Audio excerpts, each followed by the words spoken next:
noite neste lugar. Você crê que Ele está aqui nessa noite? Você crê que Ele está neste lugar nessa noite? Eu queria que você ficasse de pé só por um instante. Nós vamos cantar com louvor agora antigo, das antigas. Quem é da Assembleia de Deus das antigas, da Batista das antigas, vai lembrar dessa música. E eu queria que você se soltasse agora. Esquece quem está do seu lado e faça desta canção uma oração ao Senhor. Amém? Faça dessa canção a sua petição nessa noite, neste momento em que nós estamos vivendo, na situação em que estamos vivendo, na série em que estamos ministrando nessa noite. Eu queria que você orasse ao Senhor, cantasse ao Senhor, adorasse a Deus comigo nessa música. A minha alma estava longe do caminho do céu. Eu era cego e desprezível pecador. Pode pôr a letra. Mas Jesus já transformou minhas trevas em luz quando Ele estendeu as suas mãos para mim. Quando Jesus estendeu as suas mãos, quando Ele estendeu as suas mãos para mim, O que nós éramos? eu era pobre e perdido, sem Deus, sem Jesus.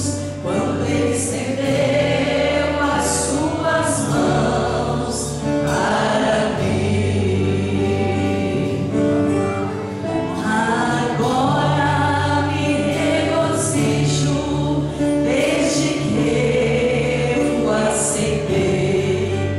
E na tempestade eu posso sossegar, pois com Ele estou liberto do perigo e do mal.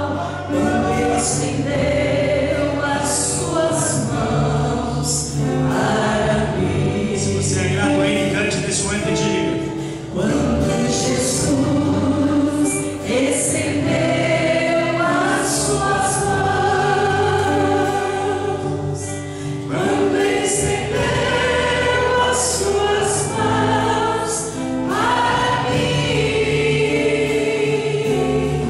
eu era pobre e perdido, sem Deus, sem Jesus. Quando Ele estendeu as suas mãos para mim.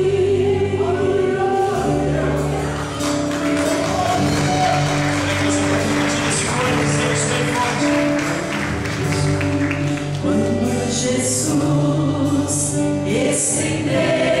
estendeu as suas mãos, quando Ele estendeu as suas mãos para mim,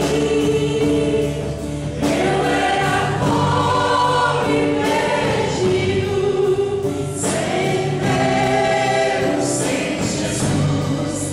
Quando Ele estendeu as suas mãos para mim. Levanta a sua mão para cima e diga assim: Senhor, assim como estendesses as suas mãos para mim, nesta noite eu levanto as minhas mãos e eu toco em Ti, dizendo que eu estou aqui, que eu Te amo, que eu sou o Seu, que não há outro Deus além de Ti na minha vida. Mesmo com minha alma cansada, fadigada, triste, abatida muitas vezes, eu sei que Tu és Rei, eu sei que Tu és Senhor, eu sei que Tu és soberano sobre todas as coisas, e eu sei, Senhor, que nesta noite Tu tens a resposta para a minha vida. Quando Jesus estendeu as suas mãos, quando Ele estendeu as suas mãos para mim, eu era pobre.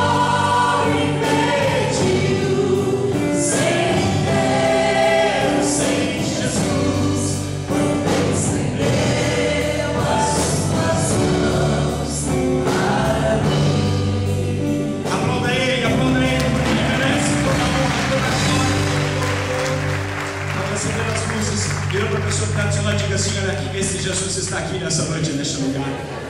Ele te trouxe nessa noite, nesse lugar, porque Ele tem uma palavra específica ao seu coração. Você crê nisso? Diga para ela assim: seja bem-vindo, seja bem-vinda. Pode assentar nos vossos lugares por um instante. Nós somos gratos a Deus pelo que Deus tem feito em nosso meio. Nós somos gratos a Deus pela vida, pela paz, pela alegria, pelos nossos irmãos, pelos nossos amigos. Amém? Nós, como de costume, queremos conhecer as pessoas que nos visitam aqui pela primeira vez. Aqueles visitantes que estão aqui conosco pela primeira vez. Você que nunca tinha vindo num culto de domingo à noite na Igreja do Avivamento, a gente quer conhecer você. Não precisa ficar de pé, só faz assim, ó, com a sua mão, para que a gente possa ter um jovem lá atrás. Tem mais alguém, tem uma irmã, mais uma outra irmã lá atrás. Tem mais alguém que nos visita hoje pela primeira vez. Tem mais uma outra irmã, mais duas irmãs lá atrás. Rapidamente, os obreiros vão entregar para você uma fichinha, e essa fichinha você preenche, e depois no final do culto, no final da ministração, no término do culto, lá na frente tem uma placa escrito apoio aos visitantes. Você vai até lá, entrega a sua fichinha, e você troca a sua fichinha por um brinde, um presentinho, uma lembrancinha da Igreja do Avivamento para você, amém? Então não vá para casa sem passar lá, sem trocar essa fichinha por esse brinde, por esse presente que a gente tem para você, que é uma lembrancinha da Igreja do Avivamento. Se você não quiser, eu sempre retiro aqui no domingo, você pode procurar e dar para mim, que eu gosto da lembrancinha que você vai ganhar, viu? Amém? Vamos à palavra do Senhor. As crianças já saíram, amém? Já estamos todos assentados, todos acomodados. Eu queria rapidamente lembrar aos irmãos que nós estamos ministrando sobre detox da alma. O que é detox da alma? Atualmente no mercado, aí no meio dos halterofilistas, dos que cuidam do corpo, dos que fazem exercícios, a grande conversa é que existe um tal do chá do detox, não é isso? Tem chá de detox para isso, detox para aquilo, para tudo. Você toma e vai limpar o seu corpo das impurezas e vai limpar as toxinas e tudo mais. E pensando nisso, falando sobre isso, nós estamos ministrando uma série que é muito mais importante que esse detox do corpo, mas é o detox da alma.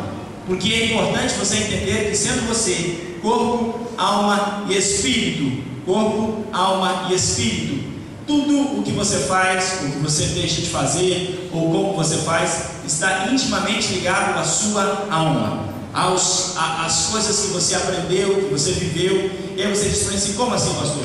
A sua carne e o seu espírito brigam por causa da sua alma, porque aquele que puder falar mais alto é o que vai mandar em você. É por isso que a gente faz jejum, para que a gente possa mortificar a carne, o espírito que tem comunicação com o Espírito Santo de Deus possa estar mais fortalecido para mandar em você através da sua alma. E é na alma que estão aquelas coisas que mais você odeia, ou que talvez a sua esposa, ou quem está próximo de você, são aqueles costumes adquiridos, aquelas coisas que você faz e que você não queria fazer, estão intimamente ligadas à sua alma. E é importante entendermos, antes de começarmos a ministrar, que nós não somos um corpo com uma alma, nós somos uma alma com um corpo.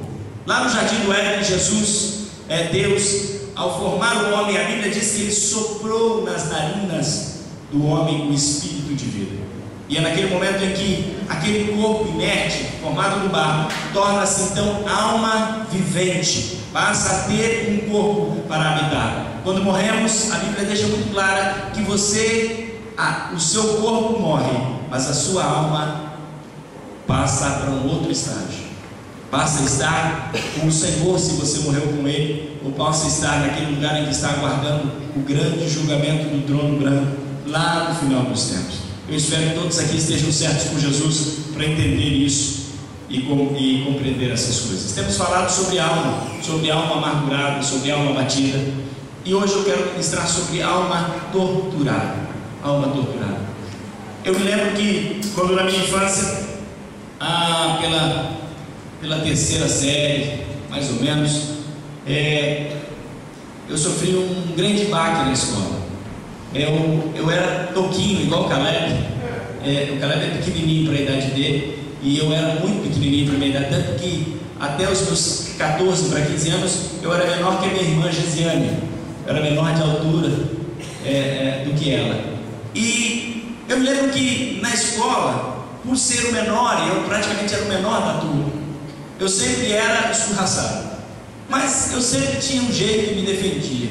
Mas tinha um menino na escola, ele era o terror das salas. Na segunda série ele era o terror das segundas séries, que o apelido dele era Baiano. Você acha que está aí hoje?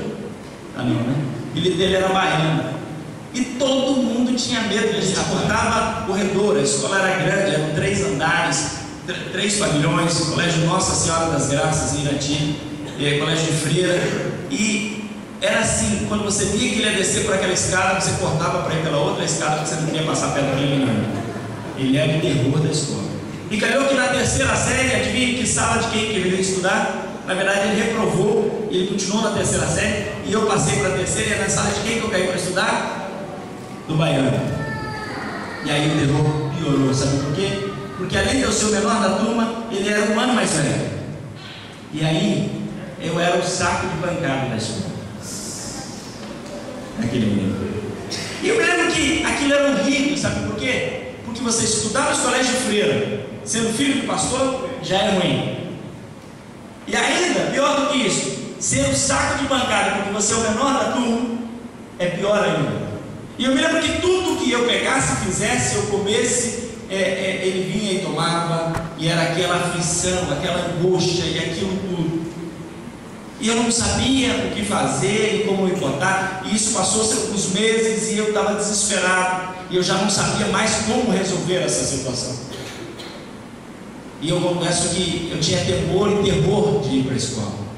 Falar de ir para a escola para mim era um terror, porque eu ia ter que encontrar um baiano na escola. E uma vez, é porque eu não lembro o nome dele, eu lembro que o apelido era Baiano. Não, os baianos são tudo gente boa. Né, Sérgio?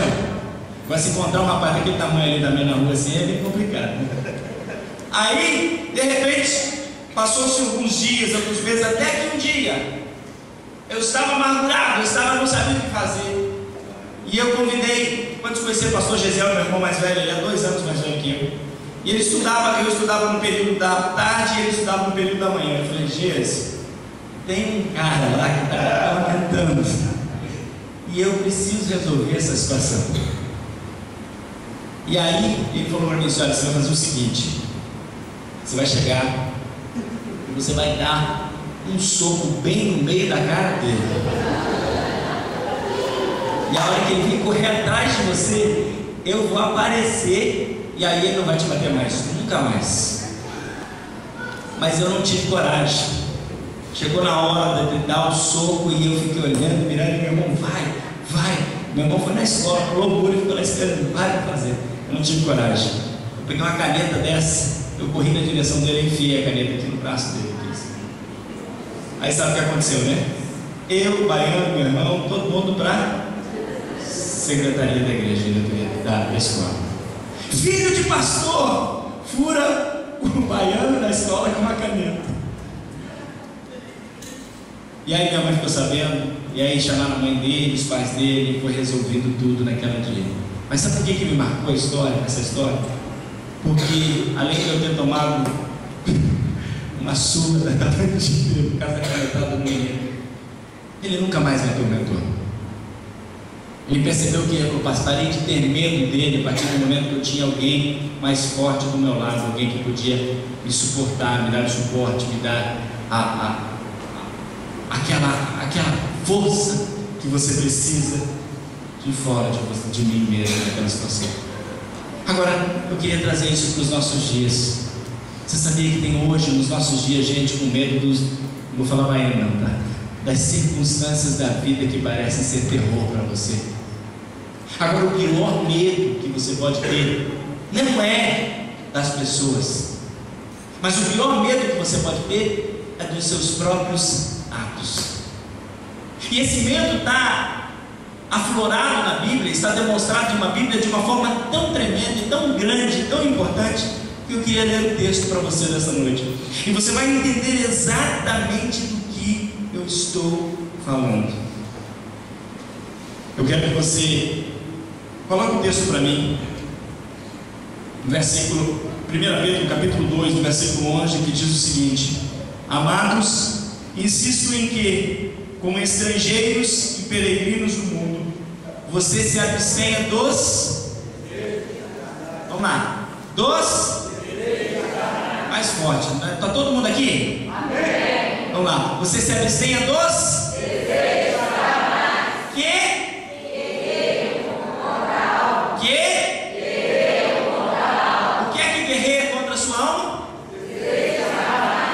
desejos carnais. E sabe o que é o problema? O problema é que nós muitas vezes não entendemos o que são e que são os desejos carnais que estão nos colocando para baixo. Já percebeu que todos nós, e eu não estou me colocando de fora, mas todos nós temos pecados de estimação? Pecadinhos, coisas pequenas que você comete, que você faz, atos que você faz e que você não deixa de fazer, e que ninguém conhece, ninguém sabe, nem sua esposa, nem seu esposo, nem a sua mãe, ninguém sabe desse defeito, ou deste pecado, ou dessa circunstância em que você está vivendo. E aí você diz assim: pastor, mas como é que você pode afirmar todos nós? Porque eu conheço a minha vida e você conhece a sua vida. Você sabe o que você faz, você sabe como você vive, você conhece o seu dia a dia, você conhece todas as coisas que você faz. E na Bíblia Sagrada, o próprio apóstolo Paulo coloca dessa maneira. Ele vai a fundo em Romanos capítulo 7, versículo 15, quando ele diz: porque o que eu faço não aprovo, pois o que quero isso não faço, mas o que aborreço isso faço. Para pra pensar um pouquinho. Qual foi a última vez em que você passou um dia inteiro sem se ocupar de alguma coisa? Vamos mais além. Qual foi a semana deste ano que começou, que apenas 2 meses, vamos no terceiro mês? Qual foi a semana em que alguma coisa que você agiu ou fez te torturou? Torturou. E por que é que eu estou dizendo torturar? É aquela situação que você não sabe como encarar, como olhar, como correr, como fazer, como agir, como reagir a essas circunstâncias e a esses momentos. E é muito interessante que a gente tem 2 caras. E o ser humano tem a capacidade de ter 2 caras. Você tem a capacidade de estar com dor e chegar aqui e dizer assim: está tudo bem. Você tem a capacidade de estar para baixo e chegar aqui e alguém perguntar: e aí, tudo bem? E você gosta na vida? Vai tudo bem. Menino morto lá em casa, mas está tudo bem. E por que é que nós temos essa capacidade? Porque se nós não tivéssemos essa capacidade, todo mundo julgaria a gente em todo instante. É ou não é? Todo mundo. Porque se olhar para você e você está triste, brigou com a mulher, brigou com o marido, apanhou, hoje teve sapatada. É verdade? Essa é a verdade.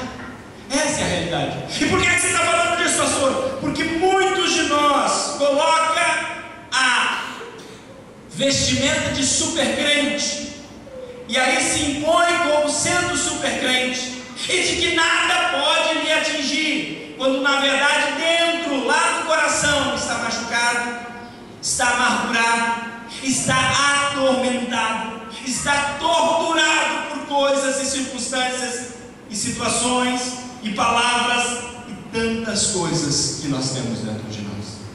E é por isso que dentro da igreja hoje tem muitas pessoas morrendo espiritualmente. Tem muitas pessoas que não conseguem mais se relacionar com Deus. Sabe por quê? Porque o que o pecado faz para você é simples. Vamos para o exemplo mais clássico da Bíblia. A primeira pessoa que pecou, o primeiro casal que pecou, o que eles fizeram quando Deus foi procurar eles? Se esconderam. Deus aproxima do jardim do Éden e diz: Adão, Eva. E eles fazem o quê? Rapidinho, se esconde atrás das folhagens. Sabe o que acontece conosco quando a gente tem um pecadinho que seja o mínimo possível dentro de nós? Quando Deus te procura,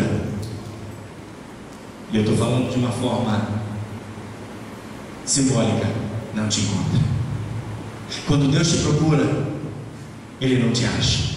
Sabe por quê? Porque na sua cabeça, no seu coração, na sua mente, você está se torturando por conta destes pecados, por conta destas coisas. A primeira coisa que eu posso citar nessa noite sobre a tortura da nossa alma é que muitas vezes nós somos torturados por causa das coisas que fazemos. Por causa das coisas que fazemos. Eu acho bonito como Davi se expressa no Salmo de número 38, no versículo 3, coloca para mim, Mariana. Salmo 38 e 3, quando ele diz: não há saúde nos meus ossos por causa do meu, as minhas culpas são como um fardo pesado e insuportável.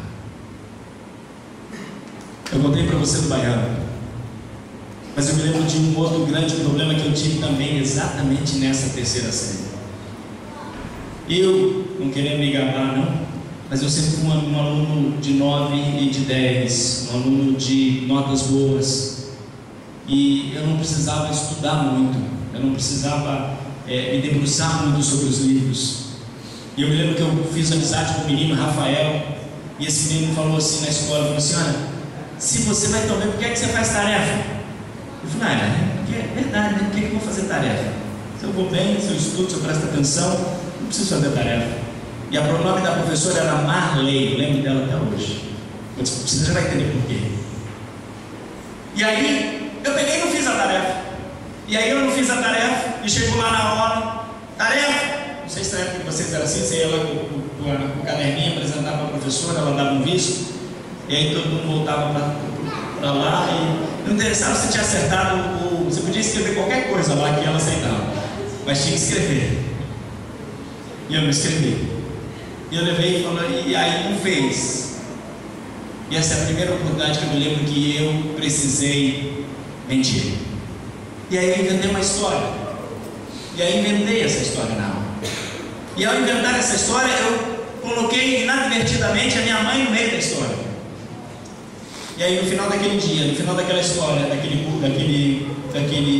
da aula, ela veio com um bilhetinho e disse assim: olha, leva para sua mãe. E nesse bilhetinho dizia o seguinte: dona Malvina, eu preciso que a senhora venha aqui na escola para vir conversar com a senhora.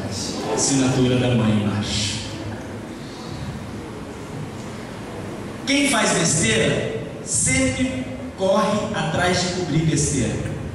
E aí sabe o que eu fiz? Corri pro meu amigo Rafael: e aí, o que a gente faz? Deu problema. E quando você está no problema, parece que você chama mais problema. Principalmente se você não sabe quem você está ouvindo. Porque aquele jovem virou para mim e falou assim: não faz o seguinte, você conhece a assinatura da sua mãe?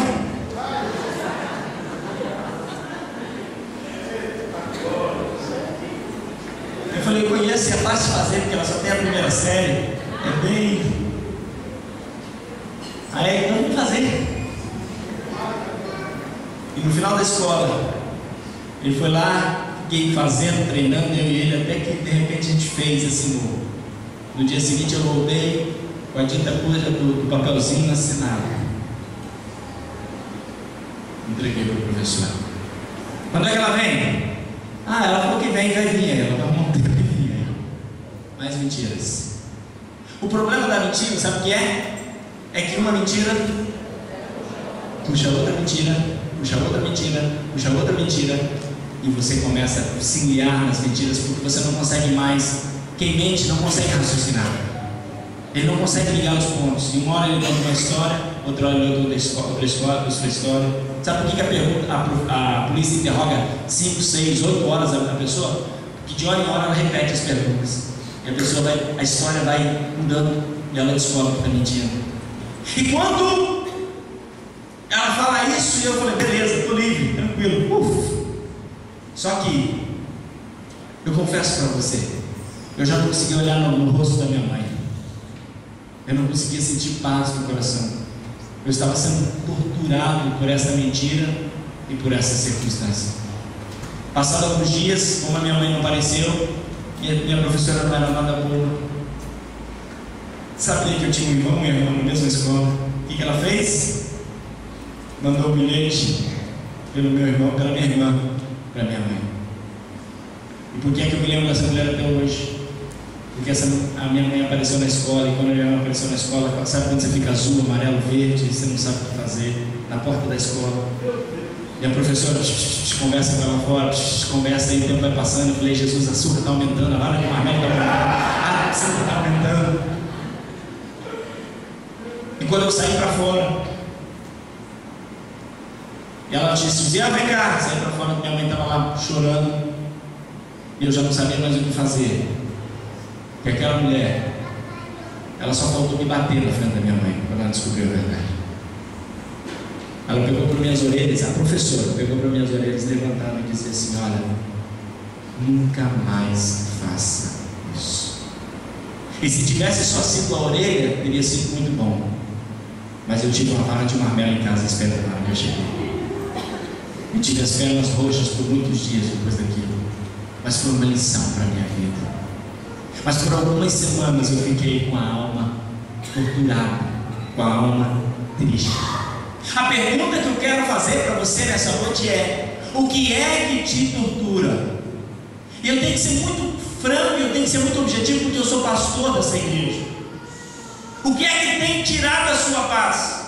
É aquela pornografia que você olha de madrugada, ou quando a sua mãe, ou seu pai, ou sua esposa, ou seu esposo, porque muitas pessoas acham que pornografia é uma coisa só de homem, de mulher, de homem, mas hoje os índices dizem que mulheres estão cada vez mais envolvidas em pornografias por conta da internet. E pastor, se é consumo de domingo à noite, é assunto para cuidar da sua alma. Sabe por quê? Porque se você está olhando essas coisas, você está destruindo a sua casa, você está destruindo a sua família, você está destruindo o seu relacionamento, e alguma coisa em algum momento vai desandar. Quem sabe para você a tua tortura é as mentiras, como eu mencionei. Talvez você mente aqui, mente ali, mente ali. Não, mas é só uma mentirinha. Só uma mentirinha não faz mal nenhum. Quem disse? Uma mentirinha não é meia verdade. Uma mentirinha é mentira. E ela precisa ser tratada. E ela precisa ser curada. Por quê? Porque isso está na sua alma e isso está matando você por dentro. Quem sabe o problema seu seja outro. Você tem ânsia e excesso de vontade de comer. Você ataca a geladeira de madrugada, né, pastora Daiane? Pastor, o que é que você está falando? Você engana você mesmo. Para frente de todo mundo, você... Não estou fazendo regime. Mas na hora que todo mundo vira... Uma vez eu peguei minha mãe com um problema diabético, eu sou diabético, de repente eu estou lá e ela escondida comendo doce na cozinha. Eu falei: mãe, que é isso, mãe? Você está enganando quem? Você está enganando quem? Você mesmo, a sua alma. E essas pequenas coisas é que tiram a sua paz, porque você está sendo torturado por essas pequenas coisas. Talvez, vai pegar no pé de alguns aqui agora, gastar excessivamente, gastar o que não tem, se enfiar em contas. Você já não consegue dormir porque o cartão liga de manhã, de tarde, de noite, o seguro liga, mas o cobrador liga, a Dadalto, a Cipolate, a Eletrocity, a Casas Bahia liga de dia e de noite cobrando o cartão que você está devendo lá. Quanto você deve lá? R$30. Por que não paga? Porque não tem dinheiro, eu gastei demais. Quem sabe o que tem te atormentado é vício por alguma coisa. Ninguém sabe, mas você está viciado. Seja viciado em qualquer coisa, irmãos. Porque a gente fala em vício, todo mundo lembra de cigarro, bebida, drogas. Mas você se esquece que essa maldita internet é um vício. Você se esquece. Bate-papo? WhatsApp? WhatsApp se torna um vício. Você se esquece do Facebook, Instagram. Eu preguei aqui um tempo atrás: curte a minha foto, curte a minha foto, curte a minha foto. Porque é a sensação de querer ser amado. Tem gente que paga, né? Paga para ter um monte de seguidor, porque eu sou popular. Mas no fundo você sabe que lá dentro isso é uma mentira para você. E isso te tortura. Porque a verdade, você sabe da verdade. Quando eu trago essa palavra aqui nessa noite, é porque Jesus está chamando a sua atenção. Eu queria ser um pouquinho mais profundo. Talvez, sem querer, você traiu a confiança da pessoa que você ama. Eu estou dizendo sem querer, não estou dizendo nem por querer. Todo mundo tem uma desculpa. E isso te atormenta. E isso te tortura. Essa é a primeira situação em que nós somos torturados, a nossa alma é torturada. Muitas vezes também nós somos torturados por mentiras que passamos a acreditar, que cremos piamente que é verdade. A Bíblia diz em João, no capítulo 8, versículo 44, que ele, o diabo, foi homicida desde o princípio e não se apegou à verdade, pois não há verdade nele. Quando mente, fala a sua própria língua, pois é mentiroso e o quê? É o quê? Eu queria que você gravasse esse texto aqui, ó. Ele é mentiroso e é pai da mentira. O que eu vou falar agora é muito sério para você nessa noite. Sabe por quê? Porque o diabo tem uma fábrica de mentiras. Mas o que mais importante de entender isso não é a fábrica dele. O mais importante de entender isso é que o diabo tenta fazer você crer que o que aconteceu com você é você. O diabo tenta fazer você acreditar que o que passou-se na sua vida é o que você é. Ele tenta fazer você crer que o mal, que porque você em algum momento da sua vida foi mal, fez o mal, então você é mal. Ele tenta fazer você crer porque você falhou um dia, então você é um fracassado. O diabo tenta colocar na sua cabeça que tudo que você coloca a mão, você estraga, você não dá certo, você não tem jeito. E talvez a maior afirmação que você tem dito para você mesmo: esse sou eu mesmo, é desse jeito, não tem jeito. E esta é a mentira que o diabo quer que você acredite. E sabe por que você é torturado por isso? Porque você mesmo está falando para você mesmo que não dá certo. Você mesmo está dizendo para você que não tem jeito. Você mesmo está dizendo para você que não está certo, que não vai dar certo. E muitas vezes o diabo faz você acreditar que aquele pequeno defeito, aquela pequena olhadinha na internet, na pornografia, não faz mal nenhum. E é um segredo que você vai levar para o seu túmulo. Deixa eu te falar uma coisa.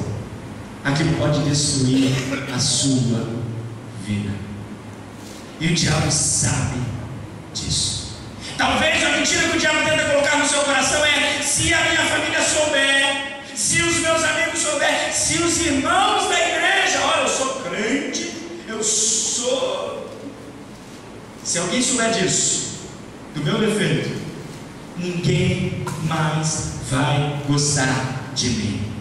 Essa é a mentira que o diabo tem tentado incutir na mente dos crentes. E é por isso que você vê uma falsa religiosidade. Você vê as pessoas entrarem e saírem da igreja do mesmo jeito. Você vê as pessoas frequentarem lugares de adoração e saírem de lá mais vazios do que entraram. Porque dentro delas, elas não acreditam que Deus possa perdoar elas. Dentro delas, elas acreditam que de alguma forma ela está pagando pelos seus erros, ela está pagando pelos seus pecados.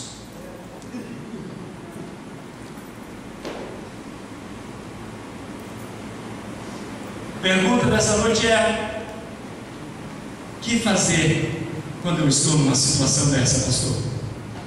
O que fazer quando eu me encontro numa situação como essa?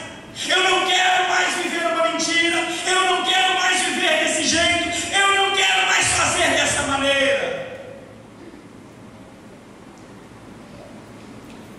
Na semana passada eu disse uma coisa que eu quero repetir: você precisa dizer à sua alma o que fazer. Você precisa dizer para você mesmo o que é que você precisa fazer.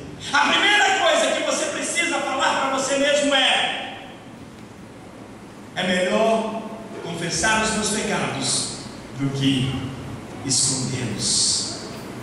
Coloca para mim Provérbios 28:13. Olha o que diz: o que encobre as suas transgressões nunca, vamos lá, o que encobre as suas transgressões nunca, mas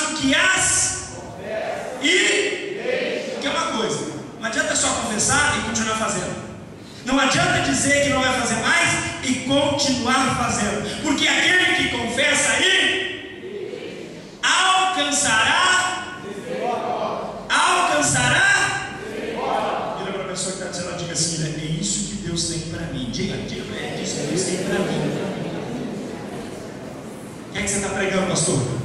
Eu vou falar uma coisa que vai parecer um pouquinho fora do ordinário para falar dentro da igreja, mas é importante você entender isso aqui.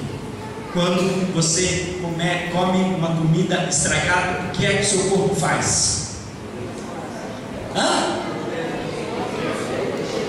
Rejeita, joga fora. E dependendo da posição que tiver dentro do seu corpo, é por qualquer lado que puder sair. É verdade ou não é? Vai dizer que você nunca passou por isso? Você é abençoado, hein? O que é que você está pregando, pastor? Que o seu corpo naturalmente rejeita. Eu tenho uma palavra para você. Quando você peca, é normal muitas vezes que você entenda que o pecado arde dentro de você, ou te queima, ou te atormenta. Mas o maior veneno para a sua alma se chama pecado não confessado. Pecado não confessado vai fazer isso aqui em você, olha, vai esmagar, vai aterrorizar você. E é importante você entender que a partir do momento em que essa palavra que nós lemos fala de confessar e deixar, fala também de misericórdia. É por isso que só existe uma pessoa que possa ter misericórdia de nós, que se chama Jesus, Deus.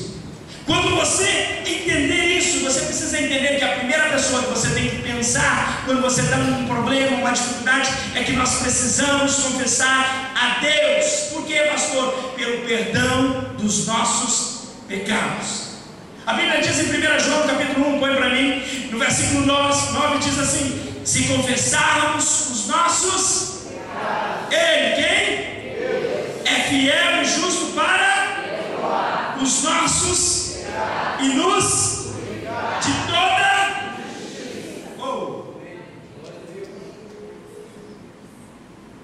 sabe aquele peso na alma que você está carregando? Você não precisa carregar mais, né?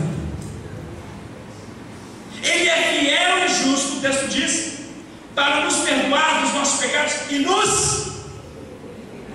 Nós estamos falando de quê? Detox da alma, não é? Quem é que limpa a sua alma? Quem é que limpa a sua alma? Qual é o processo para limpar a alma? Confessar. Confessar. Esse é o primeiro passo. Confessar. E aí agora eu vou falar uma coisa que pode parecer um pouco estranha para você, mas eu tenho base bíblica para falar o que eu vou falar agora. Nós precisamos sim confessar a Deus pelo perdão dos nossos pecados. A segunda, nós precisamos confessar as pessoas pela nossa cura. Como assim, pastor? Você precisa se abrir com alguém. Você precisa se abrir com alguém. Pastor, que base bíblica você tem para isso? Tiago capítulo 5, versículo 16 diz assim: portanto, confessem os seus pecados. Vai, fala mais alto para mim. E uns para. Tiago está falando de pecado, de enfermidades que podem ser causadas por pecado.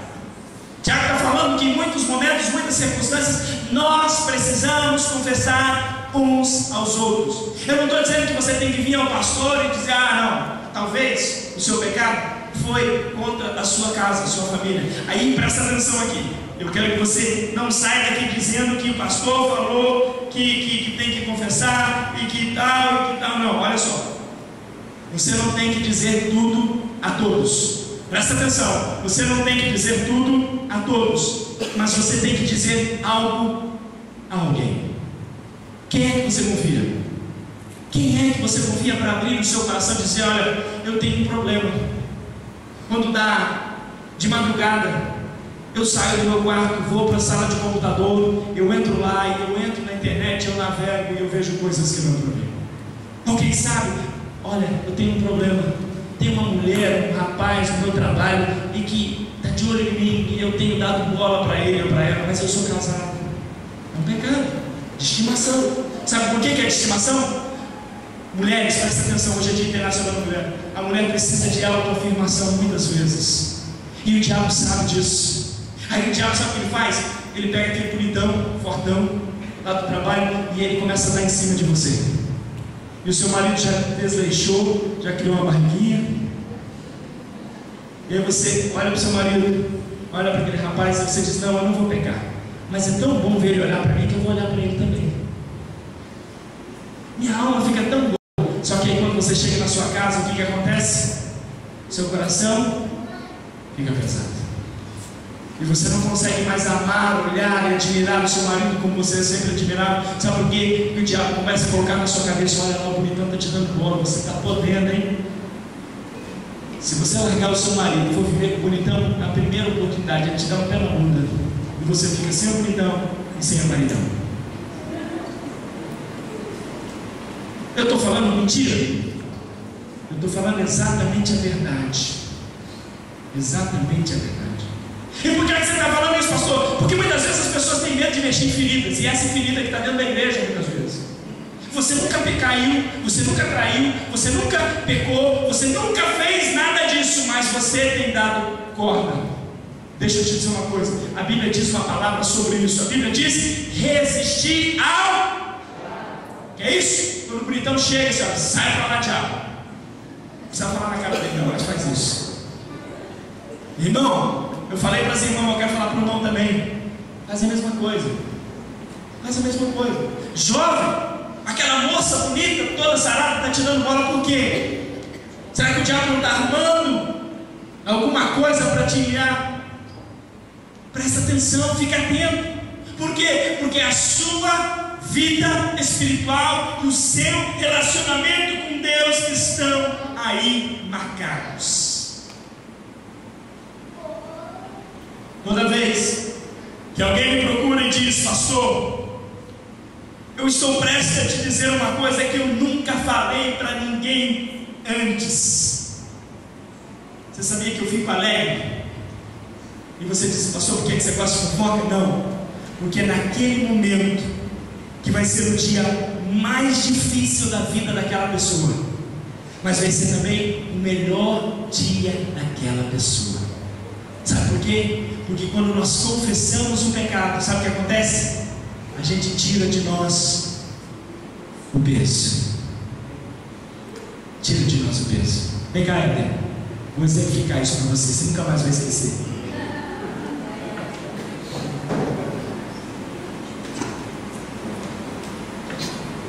Eu tenho um fardo, e eu tenho carregado ele por muito tempo. O Éder é o pastor, tá? Profetiza. E eu chego para ele: olha, eu preciso te falar algo que eu nunca te falei antes. Fala, jovem. E aí eu falo. Quando eu falo, sabe o que eu estou fazendo? Transferindo a minha carga. Aleluia. Agora presta atenção. Essa carga era minha, não é dele. Sabe o que o pastor faz quando você dá a carga para ele? Ele ora para você e coloca na mão daquele que carrega todas as cargas.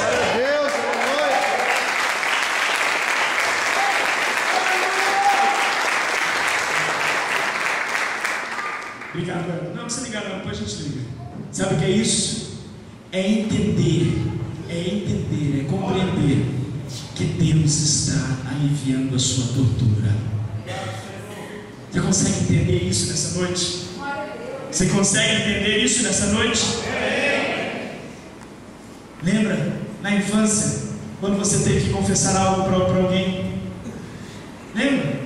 Quando você teve que confessar algo para o seu pai, para sua mãe? Lembra na infância? Eu estou trazendo a infância que todo mundo teve isso na infância. Todo mundo teve. Naquele dia, além de apanhar, eu tive que contar a história para o meu pai. O que era pior? Meu pai não batia, mas uma palavra do meu pai doía mais do que 100 surras da minha mãe. Sabe por quê? Porque eu queria a admiração do meu pai, pastor. E de repente contar para ele que eu era um mentiroso foi a pior circunstância da minha vida. Mas quando eu contei, ele foi exatamente o que devia ser um pai. Ele virou para mim: vem cá, Igor, rapidinho. Ele virou para mim e ele não falou nada, ele só fez isso aqui, ó. Eu te amo mesmo assim.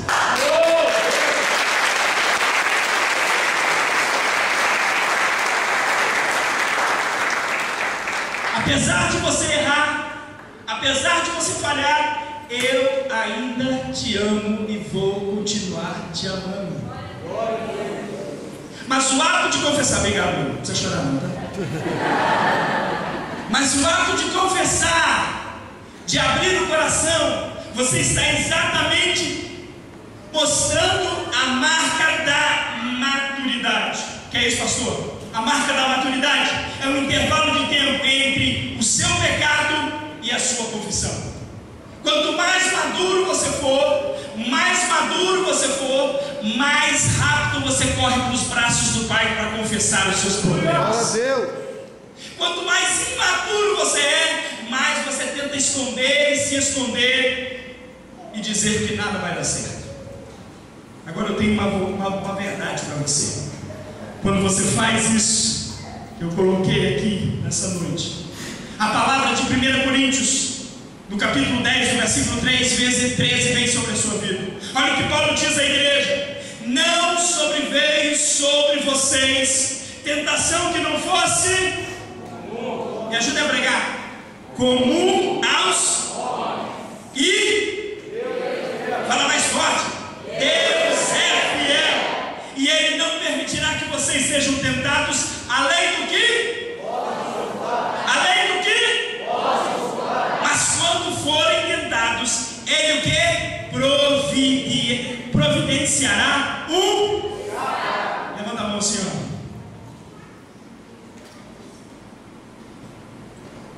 Quando Jesus estendeu a sua mão, quando Ele estendeu a sua mão para mim, eu era pobre, perdido, sem Deus, sem Jesus.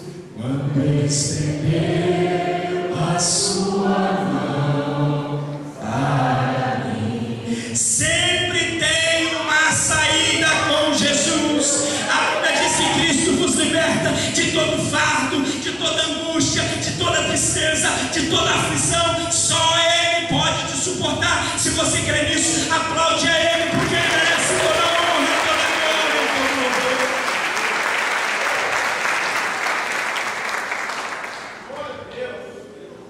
E aí você diz para pastor, como?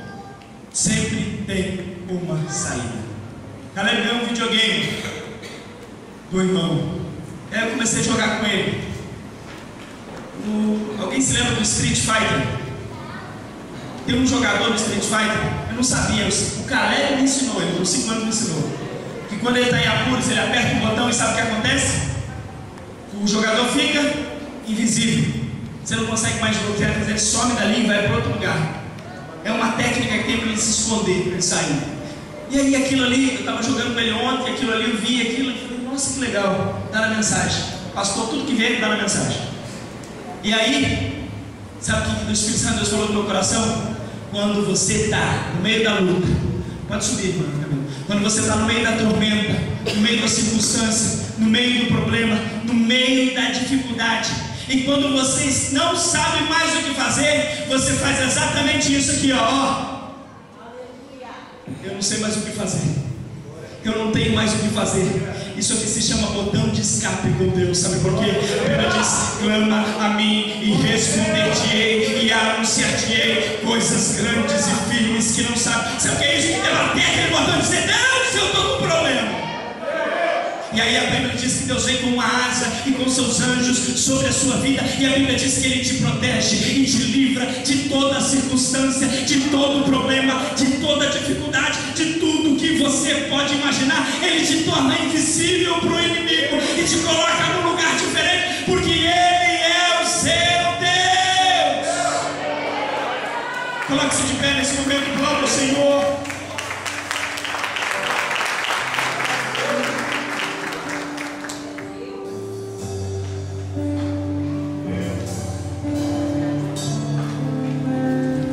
Eu tenho uma verdade para você nessa noite. Pelo poder deixado por Jesus,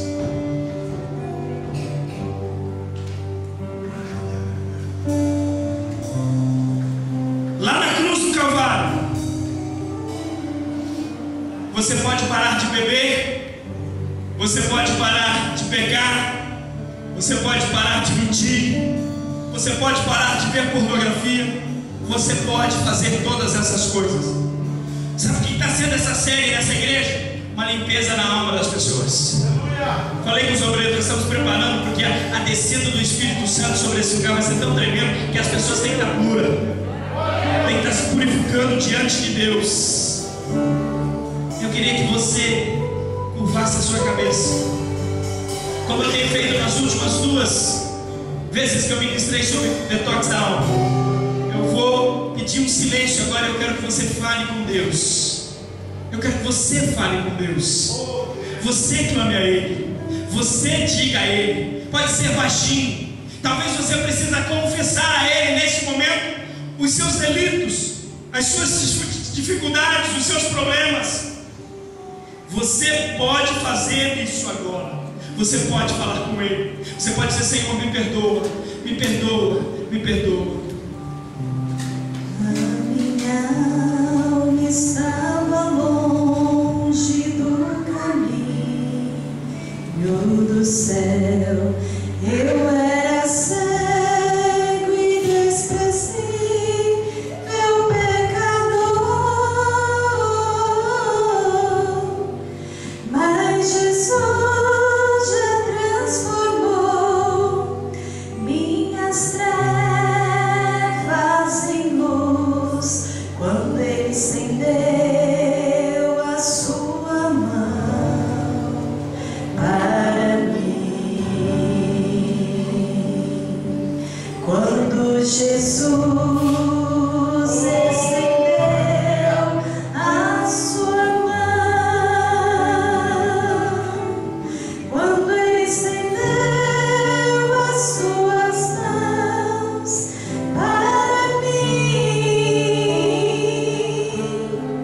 eu era pobre e perdido, sem Deus e sem Jesus. Quando Ele estendeu as suas mãos para mim. Talvez você entrou aqui nessa noite e você ainda não conhece Jesus. Talvez você não tenha um relacionamento pleno com Ele ainda, e você precisa de ter. Este é o momento em que você pode entregar a Ele o seu coração, a sua vida. Você pode entregar a Ele a sua alma e dizer a Ele que Ele faça a limpeza necessária, que Ele faça a transformação necessária, que Ele faça tudo o que precisa ser feito para mudar a sua história. E Ele pode fazer isso nesta noite, neste lugar. Se você é essa pessoa, onde quer que você esteja, eu quero que você levante a sua mão em sinal de que você está se rendendo a Jesus. Há uma pessoa lá atrás, pode abaixar já a sua mão. Aplauda o Senhor, irmãos.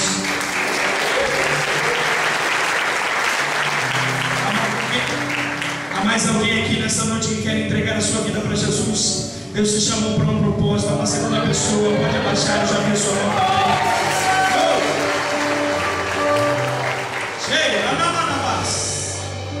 O Espírito Santo de Deus está falando com vidas aqui nessa noite. Há mais alguém que precisa entregar a sua vida para Jesus nessa noite? Jesus quer mudar a sua história, quer mudar a sua história. Se há, levanta bem alto para que eu possa ver. Há mais alguém? Há mais alguém que quer entregar a sua vida para Ele e dizer: Senhor, eu sou seu, eu sou seu, eu quero ser somente seu. Não é mudar de religião, não, é mudar de atitude. Há uma terceira pessoa, já vi a sua mão, pode abaixar. Já vi a sua mão, pode abaixar. Aleluia. Então, 3 pessoas. Tem mais alguém nessa noite? O Espírito Santo de Deus me diz que há uma 4ª pessoa. Onde você está? Aonde você está agora? Levanta a sua mão bem alto para dizer para Deus que você quer ser dele, somente dele, de ninguém mais. Talvez você já foi da igreja, você já participou, você já esteve envolvido, e depois você se afastou. Jesus está dizendo para você assim: eu sou o caminho, eu sou a verdade, e só eu sou a vida para você. Onde quer que você esteja, levanta a sua mão bem alto. Cheio, se não há, eu quero chamar essas 3 pessoas que levantaram a mão para sair do seu lugar e vir aqui na frente. Eu quero que algum jovem, um irmão, uma irmã, acompanhe eles. Venha, não tenha vergonha, sai do seu lugar e vem aqui na frente. Vocês 3 que levantaram a mão. Aleluias!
noite, ó Pai. Escreve o nome delas no livro da vida, da certeza de vida eterna. Perdoa os pecados, faz morada no coração delas com o seu Santo Espírito, ó Pai. Preenche, Senhor, tudo aquilo que precisa ser preenchido. Seja a luz, a paz e a vida e a alegria nos corações das suas servas, ó Pai. É o que eu clamo e é o que eu peço, ó Deus, em nome de Jesus. Eu tenho aqui a dona Júlia, a Patrícia, Neilson, amém? Nós, da Igreja do Avivamento, queremos dizer para vocês que vocês são muito bem-vindos. Eu queria que vocês olhassem para o lado, dê uma salva de palmas. Essa é a nova família de vocês.